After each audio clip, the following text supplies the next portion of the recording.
Premier livre des rois, chapitre 18, versets 16 à 40. Alors Obadiah va rejoindre Akab et il lui raconte ce qui s'est passé. Akab va à la rencontre d'Élie. Dès qu'il l'aperçoit, il lui dit « Voilà celui qui porte malheur au peuple d'Israël. » Élie répond « Ce n'est pas moi qui porte malheur à Israël, c'est toi et la famille de ton père. Vous désobéissez au commandement du Seigneur en adorant les Baals. Maintenant, fais rassembler tout le peuple d'Israël autour de moi sur le mont Carmel. Que les Israélites viennent avec les 450 prophètes du dieu Baal, qu'ils viennent avec les 400 prophètes de la déesse Akira que la reine Jézabel protège. » Le roi Akab réunit tous les Israélites et il rassemble les prophètes sur le mont Carmel. Élie s'avance devant tout le peuple et dit « Jusqu'à quand est-ce que vous allez danser tantôt pour l'un, tantôt pour l'autre? Si c'est le Seigneur qui est Dieu, adorez le Seigneur.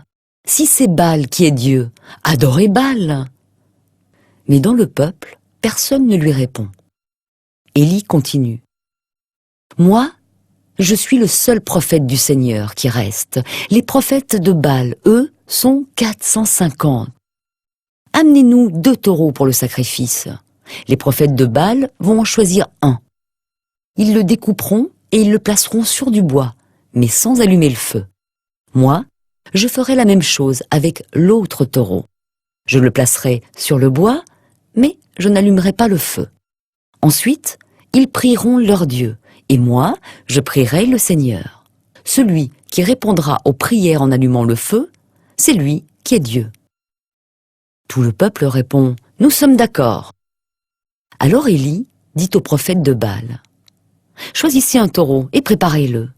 Vous êtes les plus nombreux, c'est à vous de commencer. Ensuite, priez votre Dieu, mais n'allumez pas le feu. » Les prophètes de Baal prennent le taureau qu'Élie leur donne et ils le préparent pour le sacrifice. Puis ils prient Baal depuis le matin jusqu'à midi. Ils disent « Baal, réponds-nous » et ils dansent autour de l'autel qu'ils ont fabriqué. Mais ils ne reçoivent aucune réponse.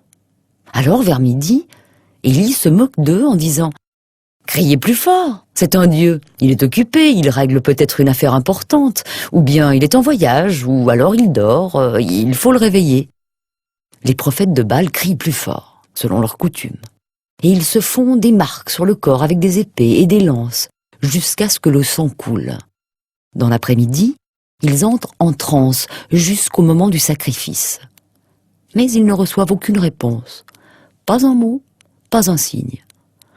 Alors Élie dit au peuple « Approchez-vous de moi. » Et tout le peuple s'approche de lui. Élie répare l'autel du Seigneur qui a été détruit. Il prend 12 pierres, parce que les fils de Jacob ont donné naissance à 12 tribus. C'est à Jacob que le Seigneur a dit « Maintenant, tu t'appelleras Israël. » Avec ces pierres, Élie reconstruit un autel au Seigneur. Puis, il creuse tout autour un fossé qui peut contenir à peu près 30 litres d'eau. Élie met du bois sur l'autel. Il découpe le taureau et place les morceaux sur le bois. Ensuite, il donne cet ordre à ceux qui sont là. « Remplissez 4 seaux d'eau et versez-les sur la viande et sur le bois. » Ils obéissent. Élie leur dit « Faites-le une 2e fois. » Ils recommencent. Élie dit encore « Faites-le une 3e fois. » Ils le font. L'eau coule autour de l'autel et elle remplit même le fossé. À l'heure habituelle du sacrifice, le prophète Élie s'approche de l'autel. Il dit « Seigneur, Dieu d'Abraham, d'Isaac et d'Israël, montre aujourd'hui que tu es le Dieu d'Israël. Montre que je suis ton serviteur et que j'agis sur ton ordre. Réponds-moi, Seigneur, réponds-moi. Alors les gens sauront que c'est toi, le Seigneur, qui est Dieu. Et ainsi, tu ramèneras leur cœur vers toi. » Le Seigneur fait donc descendre du feu qui brûle le sacrifice, le bois, les pierres et la poussière. Le feu avale aussi l'eau du fossé.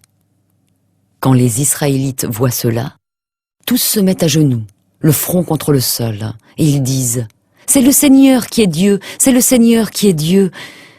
Élie leur dit « Saisissez les prophètes de Baal, aucun ne doit fuir. » Les gens les saisissent tous, Élie les fait descendre au bord du torrent de Kishon, et là, il les fait tous tuer.